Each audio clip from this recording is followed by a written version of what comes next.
le brigand le plus dangereux, lui aussi est candidat au baptême du Saint-Esprit. Oh, ça j'aime. L'homosexuel le plus dangereux, le lesbienne le plus perverti, lui aussi peut recevoir le Saint-Esprit. Amen.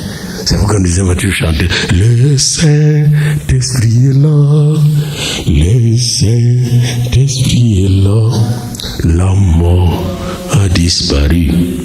Dieu donne un grand salut et sur le monde entier le grand jour s'est levé car le Saint-Esprit est là. Et enfin, la plénitude du Saint-Esprit. Bien-aimés, ça j'aimerais que nous puissions lire ces textes-là, la plénitude du Saint-Esprit. Ces textes de Jean 7 est un texte qui m'a toujours fasciné. C'est la plus grande promesse que le Seigneur nous a donnée. La promesse du Saint-Esprit qui va couler dans toute personne qui croit. Jean 7, 37 à 39. Et dans ce texte, il dit ce qui suit, que celui qui croit en moi, des fleuves d'eau vive. Oh, c'est au pluriel, hein? De fleuves d'eau vive couleront de son sein. Jean 7. Et je suis là, par la grâce de Dieu. Les derniers jours, c'était le jour de la fête des tabernacles, le grand jour de la fête. Jésus, tenant debout, s'écria. Alors là, il voyait les Juifs venir avec leur récipient d'eau qu'ils allaient puiser à Siloé pour aller verser dans l'autel. Et Jésus dit, ils ne comprennent pas encore. Si quelqu'un a soif, qu'il vienne à moi. Waouh! Et qu'il boive. Celui qui croit en moi, de fleuves d'eau vive. Jésus ne vous a pas promis un peu de Saint-Esprit. Il vous a promis la plénitude de fleuves d'eau vive couleront de son sein. Autrement dit, ne soyez pas satisfaits par le peu que vous avez. Amen. Il y a encore plus. Et c'est gratuit. Et c'est gracieux. Et c'est glorieux. Alléluia. Bien-aimés, le Saint-Esprit est à votre disposition. Maintenant, vous allez demander, mais qu'est-ce que je dois faire pour recevoir cette plénitude? D'abord, il faut avoir soif du Saint-Esprit. La première chose. Si vous n'avez pas soif, le Saint-Esprit ne peut pas venir en vous. Et je suis sûr et certain que plus que j'en parle aujourd'hui, je parle du Saint-Esprit, plus je provoque en vous une soif. Cette soif, la femme samaritaine l'avait. Puis elle a dit, mais donne-moi de cette eau. J'ai soif, moi aussi. Savez-vous que moi-même, quand je vous donne ici, j'ai encore soif. Je veux boire. Bien-aimé. C'est vrai, si quelqu'un a bu l'eau seulement une fois dans sa vie, puis c'est fini. Il y a quelqu'un ici qui n'a bu qu'une seule fois, puis il ne boit plus. Si vous êtes là, il faut me le dire, parce que j'aimerais savoir votre secret. La même chose pour le Saint-Esprit. On a besoin d'en boire, de boire le Saint-Esprit. Chaque jour, plus nous buvons le Saint-Esprit, plus nous recevons de nouvelles révélations. Plus vous buvez le Saint-Esprit, plus vous recevez une nouvelle manière d'être, de vivre. Personne ne peut suivre Jésus et se faire baptiser d'eau et du Saint-Esprit, c'est mourir avec lui et ressusciter avec lui s'il n'est pas touché par cette soif du Saint-Esprit. Personne ne peut prier sans cesse s'il n'est pas touché par cette soif du Saint-Esprit. La soif du Saint-Esprit. J'ai soif de ta présence, Seigneur, dans ma vie, de ta plénitude. Deuxièmement, si tu as soif, comme la femme samaritaine avait soif, puis Jésus lui a dit, tu as soif, je suis dans Jean 4. Tu as vraiment soif, oui. Va chercher ton mari. Oh, je n'ai pas de mari. Puis Jésus lui a dit l'histoire, toute l'histoire. La repentance. Et je vous dis ceci, Le monde dans lequel nous vivons est un monde où on ne se répand plus. Tu écoutes les politiciens, chacun a sa vérité. Même s'il ment, il dit c'est une vérité alternative. Oui. Les gens, très peu de gens savent demander pardon. Moi, une chose que j'ai beaucoup appris chez ma femme, quand il y a une faute, pardon. Je demande tellement pardon que j'en ai appris. Je dis, toi, tu n'as pas fait la faute, c'est moi qui ai fait la faute. Le pardon, la repentance, quand vous avez manqué quelque chose. Bien aimé, le Saint-Esprit ne peut pas toucher une vie qui demeure dans le péché, qui demeure dans le ténèbre. Il y a des gens, ils ont 3-4 visages. Un visage à l'église, un visage en dehors de l'église. Quelqu'un qui rit bien, alléluia. Puis dès qu'il arrive, oh. C'est quoi ça? Vous avez combien de personnalités? On veut voir avec ce sourire à l'hôpital. L'hôpital a besoin de votre sourire. J'ai un fils qui est médecin, un fils de mon ami, parce que j'ai beaucoup de fils comme ça. C'est un fils qui est médecin aux États-Unis, fils de mon ami. Et quand il quitte l'hôpital, un jour il quitte l'hôpital, il était très fatigué, il a beaucoup travaillé. Il arrive chez sa femme, il est comme ça fatigué, il dit, papa, quand je t'ai vu l'autre fois à l'hôpital avec les malades, les infirmiers, les médecins, tu souriais. Maintenant là, tu arrives à la maison, comme ça. Il dit, toute la joie, j'ai donné tout là-bas. Il dit, non, il faut tout garder. Sa femme dit, garde un peu de joie, parce que moi à la maison, j'en ai besoin. Les gens qui ont plus besoin de notre joie, c'est les gens qui nous sont proches, nuit et jour, qui nous endurent jusqu'à la mort, bien-aimés. Rendons-leur la vie facile en leur procurant la joie du Seigneur. Amen. Parfois, je n'ai pas envie de rire, mais quand je vois maman Hélène, je dois rire. Parce que je sais que quand je ris bien, j'aurai une bonne soupe. Soyez toujours joyeux. C'est très important. Il faut se repentir.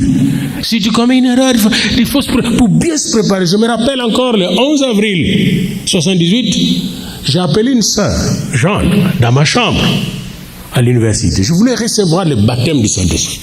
Et moi, comme j'étais philosophe, je voulais toucher, je voulais qu'elle soit tangible. Je voulais vérifier si c'était un fait. Et Dieu m'a démontré les choses. Alors quand notre sœur est arrivée, on a parlé du Saint-Esprit. Et après il dit, mais tu peux t'agenouiller maintenant, tu vas recevoir. Je me suis agenouillé. Et là, il s'est mis à prier. Puis il m'a imposé les mains, le Saint-Esprit ne descendait pas. Je confessais tous les péchés depuis le temps d'Adam, d'Ève, jusqu'à la fin des temps. Même les péchés de mes ancêtres. Le Saint-Esprit ne descendait pas. Après, il m'a dit, il y a un péché que tu as oublié. Tu as tout confessé sauf celui-là. Et il est très très dangereux pour toi. Il dit, quel péché? Et il me le dit. J'ai dit, c'est vrai. Dès que j'ai dit ça, le Saint-Esprit descend vraiment. Vraiment, c'était comme au temps apostolique. J'étais plus le même. J'avais un nouveau cœur. Les timides, les mauvais, l'orgueilleux est parti. J'étais une nouvelle personne, avec des langues nouvelles, des visions nouvelles. On pouvait prier comme ça, je vois des choses. Vous priez, la réponse est là, je vois des choses. Le Seigneur nous parlait clairement. Comme au temps apostolique, bien-aimé. Puis je suis sûr, et certain, souvent nous nous trompons, le péché empêche Dieu de nous parler. Sage vécu. La repentance. Troisième chose, après la repentance, la troisième chose qu'il faut faire, la prière. Il faut rester en prière. La prière dans la foi. La quatrième, la foi. Parce que si vous demandez sans la foi, vous demandez la foi. Parce que votre foi est basée sur la fidélité de Dieu et son amour. Dieu a prévu qu'il va vous baptiser du Saint-Esprit. Et enfin, la persévérance jusqu'à ce que vous allez recevoir les baptêmes du Saint-Esprit. Bien aimé, quand vous lisez toute la Bible, pour me résumer, vous allez réaliser que le Saint-Esprit est actif depuis Genèse jusqu'à l'Apocalypse. Il est présent, le Saint-Esprit. Il est puissant, le Saint-Esprit. Et la promesse de Dieu, la promesse la plus solide, à part le fait d'envoyer son Fils Jésus ici, la promesse la plus solide, c'est de nous donner l'Esprit que nous avons perdu avec le péché dans le jardin d'Éden. Parce que nous sommes scellés par le Saint-Esprit pour le jour de la rédemption. La promesse demeure.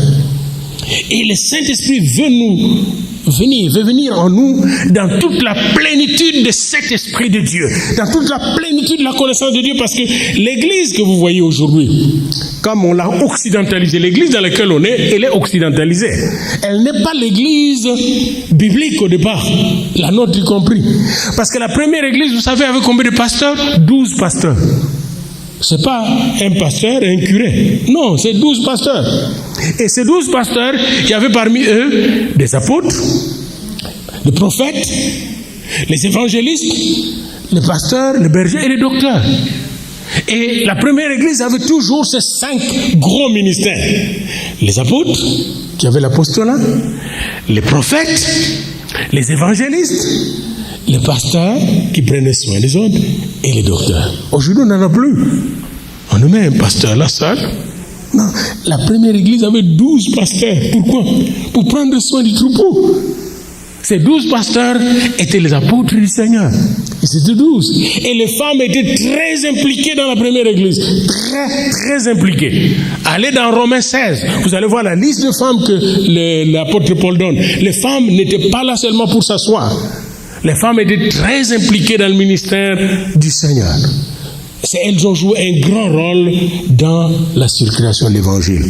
Bien-aimés dans le Seigneur, parce que ces gens-là étaient convaincus de la présence du Saint-Esprit dans le monde, étaient convaincus de la puissance du Saint-Esprit dans le monde, étaient convaincus de la promesse de Dieu, et ces gens-là étaient aussi très convaincus de la plénitude. Ils ne se limitaient pas à une goutte.